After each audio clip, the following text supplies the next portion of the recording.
What's up everybody, I am Young Yoko for YoKoGM, and today we're going to be going over the biggest updates for Cuisine Royale, why it matters to you, and why you should smash that like button. Okay, so the biggest thing about this update is the new damage model and the various improvements that they've made. So we should probably go over about what sucked before and how they changed it, and other important things like don't be afraid to hit the like and subscribe if you want to see more great videos like this. Like checking us out on Tuesdays at YoKoGaming1 on Twitch at around 5 or 6 p.m. Eastern, because that's where we'll be, on Twitch. Don't be afraid to check us out. Okay, so we should go into the damage model. Now, before, the damage model was complicated. You needed to be a nerd boy with a supercomputer to figure it out, and then even then, the other various problems with the game, you might still miss your shot. The damage was crazy. Just check out the last rifle and sub video I did. The amount of math I had to do to just do a simple video, there's a reason it has the most views. It's because nerds and gamers alike tried to come together and really figure out and argue what was good and what was bad. But they're throwing all that out of the window, and the devs have finally went with a simpler damage model, which is armor minus gun damage equals damage, right? No, other way around. Who cares? Anyway, previously, damage in Cuisine Royale was calculated from both weapon damage and additional accumulated damages from stopping power, go for yourself, from projectiles, resistances to which regenerated separately from health and was unclear for fights. Regenerated separately? Something's not right there. Now, the stopping power is completely removed from the game, thank God, and depends only on projectile damage mitigated by armor and distance traveled. So, the further away you are, the less damage you'll do. The more armor you have, the less damage they'll do to you. It's beautiful, simple science. So, for level 1, you will receive an automatic 10% damage reduction from the head, body, notice they don't have any shoulder armor here, right? It's just head, body, and your buttocks. Level 2, 20% damage reduction. All your helmets, all your butts, and all your tactical vest. So, which means you can still be shot in the fingies, the legs, or the toes, and it'll still do the regular 100% damage, I'm assuming, or they've just left this out just because they got lazy.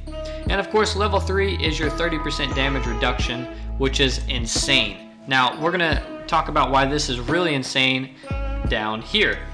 Some ammunition may have exceptions from the damage model above. Bolt rifles, for example, now come with armor-piercing ammo, allowing better countering of protected targets versus these level 1, 2, and 3 armors. So basically, if you have T3, right, but you're being shot by a bolt rifle, you're going to be receiving a 15%, so you'll be right in between 1 or 2. This is a huge buff for bolt rifles, especially in the early game, because as it was before, bolt rifles were useless. The damage model for bolt action was the exact same as semi-autos. So, same damage, lower fire rate, why wouldn't you just use a semi-auto with a scope? It makes no sense, there's no need to use them. With this, on the other hand, this is beautiful. Now, it does say some ammunition, and it says for example, so I am wondering if the semi-autos are going to get this buff as well, and if they do, we'll go back over that in another video. Now, this is the hugest nerf you could possibly ever have for shotguns. Pellets from shotguns have become more realistic and now has a lower effect against armored targets. So, level 3 will now have a 60 damage reduction against shotguns. Now, I don't know if that stacks and makes it 90. I highly doubt it does, but even then, a 60% damage reduction is crazy. That means that the Luftwaffe will not one-shot people anymore up close. I'm assuming unless maybe a headshot, but even then, 60% damage reduction is insane. Now, it doesn't say anything about melee damage in this particular patch or these patch notes, but I'm assuming it may have an effect on them. Just for now, it just says something about bullets and all that good jazz. Overall, we have tried to simplify damage formulas, think the LURD.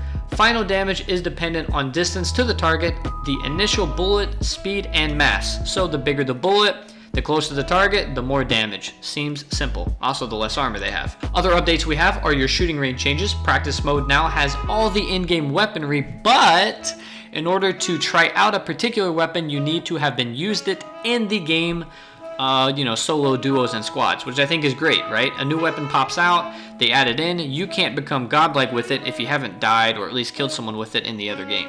So this is great. It also prevents people from, just mastering every single gun in the game. Some bugs with weapon placement and animations have been fixed. Always great to see. This is the biggest change right here that we have been talking about, and I'm so happy the devs have finally buckled down and did something about it. I have made countless calls to this guy needing a buff, the Ocelot Spirit Walk. So Radio Red, if you're out there, I know you'll love this. He will now exit faster. I guess I should go over, for people who don't know, Mr. Ocelot, or the Obsidian Jaguar, as he's known, has the Spirit Walk ability, which lets him go invisible and receive 0 damage because he can't be seen. He can interact, so he can pick up parts, open doors and stuff, but he can't do damage or receive damage.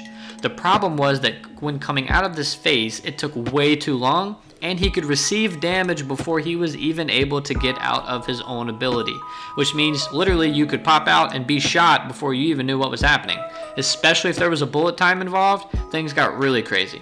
So now that he will receive full invincibility until he exits, and he'll exit faster, this is a huge buff for him. I'm happy to see this. Beast is still receiving their love as he is taking 1 second lower. Clyde's cycle to enter beast mode has now been lowered by 1 second. So not only is it cheaper, I think it's like 80 or 75 souls now versus it's like 95 or 100. It is now only okay, so this means it's only taking like 1.5 seconds to enter beast mode. So this is crazy. This basically means that when you enter beast mode, you have a huge chance of actually ganking an opponent, because before he would just yell and it would take like a 5-second charge time, right? So everybody knew that beast mode was there. Now if he can do it right next to you and then just immediately start clobbering you, this is perfect. Eric can now speed up his descent in Thunderstrike with the sprint activation. So these 3 here, they're feeling are the weakest links, and they're really trying to get them back up to S tier. I agree, this really needed to happen, right? Because when Eric, Mr. Thor, would go up in the air, if someone had a bullet time or just seen him, he fell to the ground pretty slow, and you could actually kill him before he lands. So that now he can speed up his descent and like really start crashing down. That is beautiful. I'm happy to see it. Alright, now we're on to the general gameplay. Now the only big things in here that I'm really going to go over is the baseball bat damage range has been reduced and is now equal to the hammer. You remember everyone who said, oh, the damage for the bat, the range, it's the same as everybody else. Even the devs told us that, and now we're receiving a nerf. So obviously it wasn't. So that's great to see that it's not OP anymore. People were talking about the speed, and they're like, no, the speed's the same. And then they're like, well, what about the range? And they're like, yeah. Next question. Oh, this is a great quality of life. When dropping a rifle with a mounted scope, the scope will now fall separately. If you swap weapons, the scope will be moved to the new one if it is applicable. For anyone who doesn't know, right now, if you drop the rifle in the game, you then have to pick it back up, remove the scope. It is a hassle, and especially if you're quick looting or you like to use the old tabby for PC, it was just stupid. It didn't make any sense, so I'm happy this is happening now. Improved bullet performance against vehicles, so that's great. You can actually disable vehicles with something other than an MG. Lower the fire rate for these guns. These right here, the STG, the M1, and the M19, the 2 Tommy guns here, were already really dangerous, so I'm really curious to see how these stats really play out. And we'll go over another video on that and a rebalancing probably a couple weeks when the next update comes out. Not using tracer ammos for the M19 Johnson rifle, I'm not really too. I don't know if anyone was really complaining about that, but I'm happy that's gone, I guess. Okay, I'm not going to go over any of this because all these are great quality of life changes, but I'll let you look at those on yourself. Fix some game crashes, and after landing, Eric will now stand fast, not slide on the ground. This is actually a nerf to him, but it's also great because he used to lose control when he came crashing down. So it's great to see that now that's balanced and fixed out and supposed to be what it, like it was supposed to be. Scoping rendering has now been reverted to the previous version, so that's great. Scopes will actually be rendered quite well, I will assume. And the display for the amount of HP teammates battle has been fixed. So beautiful, all around great updates. Remember, damage has now been simpler. Everything's going to just receive a clean cut damage reduction. This is beautiful. This should also, and this is something no one's going to talk about, this should also, because everything's simpler now and the game will be flowing simpler, this should reduce the amount of times that you trade with people. This will, I assume, make everything be able to process faster and be more optimized so that if you shot a bullet a millisecond later, it may not trade, right? You may just flop over and die, and the other guy just saves his HP. I'm really hoping this happens, but we'll see. Alright guys, I think that's going to do it for this video. If you enjoyed the video, please hit the like button or leave a comment or dislike it or something. This way I know you at least looked at it. And I see you out there, guys, so always stay fierce.